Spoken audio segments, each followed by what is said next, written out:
Friends, welcome back to 5 star rating kitchen. ఇవాల్టి వీడియోలో పిల్లల ఆకలి అన్నప్పుడు చాలా క్రిస్పీగా చేసుకుని చెక్కలు చాలామంది గుర్తొస్తూ ఉంటాయి. ఇవి చేయాలంటే చాలా కష్టంగా ఫీల్ అవుతూ ఉంటారు. కానీ అరగంటలో 150 చెక్కల వరకు ఈజీగా చాలా సింపుల్గా ఎలా తయారు చేసుకోవాలో ఈ వీడియోలో తెలుసుకుందాం. ముందుగా ఈ చెక్కల కోసం ఇక్కడ నేను అరకప్పు వరకు పెసరపప్పు తీసుకొని ఒక పావు గంట సేపు నానబెట్టుకున్నాను. నానబెట్టిన తర్వాత నీళ్ళన్నీ వంపేసుకోండి. ఒక మిక్సీ గిన్నె తీసుకొని దానిలో 1 ఇంచు వరకు అల్లం ముక్కను తీసుకొని చిన్న ముక్కల కింద కట్ చేసుకొని వేసుకోండి. తర్వాత దీనిలో 12 నుండి 15 పచ్చిమిరపకాయలని ముక్కల కింద కట్ చేసుకొని మిక్సీలో వేసుకొని మెత్తని పేస్ట్లా చేసుకొని పక్కన పెట్టేసుకోండి. చెక్కల కోసం నేను ఇక్కడ 1 కేజీ బియ్యం పిండిని తీసుకుంటున్నాను. పట్టించిందైనా బియ్యం పిండి తీసుకోవచ్చు, లేదంటే షాప్లో కొన్నదైనా పర్వాలేదు. ఏ బియ్యం పిండి తీసుకున్నా పర్లేదు. ఇప్పుడు దీనిలో 2 స్పూన్ల వరకు జీలకర్ర వేసుకోవాలి. జీలకర్ర వేయడం వల్ల ఫ్లేవర్ చాలా బాగుంటుంది. తర్వాత దీనిలో అల్లం పచ్చిమిరపకాయ పేస్ట్ చేసుకున్నాం కదా, ఆ పేస్ట్ వేసుకోండి. నానబెట్టి ఉంచుకున్న పెసరపప్పు వేసుకోవాలి.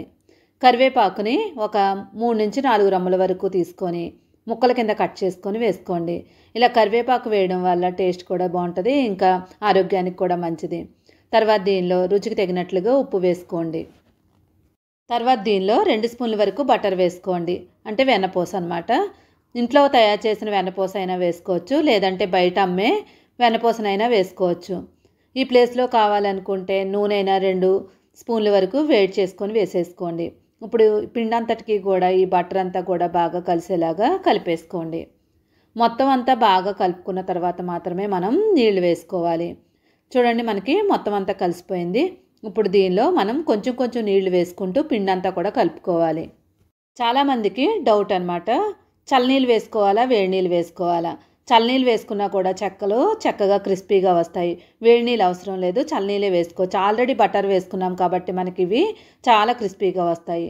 ఇప్పుడు ఈ పిండి అంతా కూడా మనం చపాతీ పిండి ఎలా కలుపుకుంటామో అలా ఎలాగా కలిపేసుకోండి. మొత్తం అంతా కూడా కలుపుకున్న తర్వాత పక్కకు అనేసుకోండి. ఇక్కడ మనం పిండి ఏం నానబెట్టడం అవసరం లేదు, చెక్కలు వెంటనే తయారు చేసేసుకోవచ్చు. ఎక్కువసేపు నానబెట్టామనుకోండి మనం పిండి పులిసిపోద్ది, కాబట్టి వెంటనే తయారు చేసేసుకోవాలి. ఇప్పుడు మనం కలుపుకున్న పిండిని చిన్న చిన్న బాల్స్లా తయారు చేసుకోవాలి. పిండి మొత్తం ఒకేసారి మనం బాల్స్ చేయకుండా ఇక్కడ మనం 20 నుండి 30 వరకు నేను బాల్స్ చేసుకున్నాను. మిగిలిన పిండిని డైరెక్ట్గానే చెక్కలు ఎలా తయారు చేసుకోవాలో చూపిస్తాను. ఇప్పుడు ఏదైనా ఇంట్లో ఉండే గ్లాసు కానీ గిన్నె కానీ తీసుకోండి. ఇక్కడ నేను గ్లాస్ తీసుకొని ఒక కవర్లో పెట్టేసుకున్నాను. కవర్లో పెట్టుకొని రబ్బర్ ఉంటే రబ్బర్ బ్యాండ్ కానీ, లేదంటే ప్లాస్టర్ ఉంటే ప్లాస్టర్ కానీ, లేదంటే ఒక దారం అయినా కట్టేసుకోండి గట్టిగా టైట్గా ఉండేలాగా. ఇక్కడ మనకి టైట్గా ఉన్నట్లయితే చెక్కలు చేసినప్పుడు చాలా ఈజీ అయిపోద్ది. చాలామందికి చేత్తో చెక్కలు ఒత్తుతూ ఉంటారు, చేయి నొప్పి వస్తూ ఉంటుంది అంటారు కదా, అలాంటి వాళ్ళకి ఇలాగా గ్లాస్తో చేస్తే చాలా ఈజీ అయిపోద్ది. ఇలా గ్లాస్ మొత్తానికి మనం కవర్ రెడీ చేసుకున్నాం కదా, కింద ఒక కవర్ కానీ లేదంటే బటర్ పేపర్ కానీ వేసుకొని దానికి ఆయిల్ అప్లై చేసుకొని మనం తయారు చేసుకున్న బాల్స్ని ఒక్కొక్క దాన్ని పెట్టేసుకొని ఇలా గ్లాస్తో ప్రెస్ చేసుకోండి. అయితే ప్రెస్ చేసినప్పుడు మరీ లావుగా ఉండేలా కాకుండా మనకి చెక్కలు పల్చగా ఉండేలాగా చేసుకోండి. ఇలాగా అలాగే మొత్తం అన్నీ చేసుకోవచ్చు, లేదంటే మన దగ్గర పూరి ప్రెజర్ ఉంటే పూరి ప్రెస్ దాంతో కూడా చేసుకోవచ్చు. ముందు దాన్ని శుభ్రంగా క్లీన్ చేసేసుకోండి. క్లీన్ చేసుకున్న పూరి ప్రెస్ మీద మనం ఎలా తయారు చేసుకోవాలో చూద్దాం. డైరెక్ట్గా దాని మీద చేస్తే మనకి పిండి అంటుకుపోద్ది, కాబట్టి ఏదైనా ఒక కవర్ తీసుకోండి. కవర్ తీసుకొని దానిపైన 2 వైపులు హ్యాండిల్ ఉంటుంది కదా, అటు ఇటు తగిలించుకోండి. మనకి కవర్ పడిపోకుండా ఉంటుంది ఇలా చేసినట్లయితే. ఇప్పుడు ఆయిల్ అప్లై చేయండి. కవర్ కింద పైన కూడా 2 వైపులా ఆయిల్ అప్లై చేయండి. అప్పుడే మనకి కవర్ అంతా కూడా ముందుకు రాకుండా స్టిక్ అయి ఉంటుంది అన్నమాట. ఇప్పుడు పిండిని తీసుకొని ఒక ముద్ద మధ్యలో పెట్టేసుకొని గట్టిగా ప్రెస్ చేసేసుకోండి. పిండి రౌండ్ బాల్స్లో చేయవసరం లేదు, డైరెక్ట్గానే మనం పిండి ముద్దను కొంచెం పెట్టేసుకున్నట్లయితే మనకి రౌండ్గానే వచ్చేస్తాయి. ఇలాగే మనం ఒక అరగంటలోనే నేను ఇక్కడ 150 వరకు చెక్కలు రెడీ చేసేసుకున్నాను. చెక్కలు ఒకేసారి మనం తయారు చేసుకోని అవసరం లేదు, నేను ఇక్కడ 30 వరకు తయారు చేసుకున్నాను.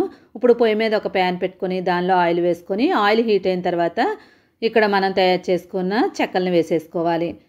మనం దానిపైన ఒకదానిపైన అయినా ఒకటి వేసేసుకోవచ్చు, 20 వరకు వేసుకోవచ్చు ఒకేసారి. ఒకదానికొకటి అంటుకోదు, వేగిపోయిన తర్వాత మనకి ఒకదానికొకటి సపరేట్ అయిపోతాయి. ఇలాగే ఎర్రగా అయ్యే వరకు వేయించేసుకోండి. వేగడానికి మనకు టైం పడుతూ ఉంటుంది, ఆ సమయంలో మనం చెక్కలు గబగబా చేసుకుంటూ ఉండొచ్చు. ఇప్పుడు ఒక ప్లేట్లోకి టిష్యూ పేపర్ ఉంటే టిష్యూ పేపర్ వేసుకొని దాంట్లో వేసేసుకోండి. ఆయిల్ మనకి ఏమైనా ఎక్స్ట్రా ఆయిల్ ఉంటే టిష్యూ పేపర్ పీల్ చేసుకుంటుంది. అలా ఒక 5 నిమిషాలు ఉంచిన తర్వాత తర్వాత డబ్బాలోకి స్టోర్ చేసుకోవాలి. చిన్న చిన్న టిప్స్ పాటించినట్లయితే చెక్కలు చేసుకోవడం చాలా సులభం. పిల్లలు స్నాక్స్ అన్నప్పుడు ఇలాగా సింపుల్గా చేసి పెట్టండి. వీడియో నచ్చితే లైక్ చేసి ఛానల్ సపోర్ట్ చేయండి. Thank you.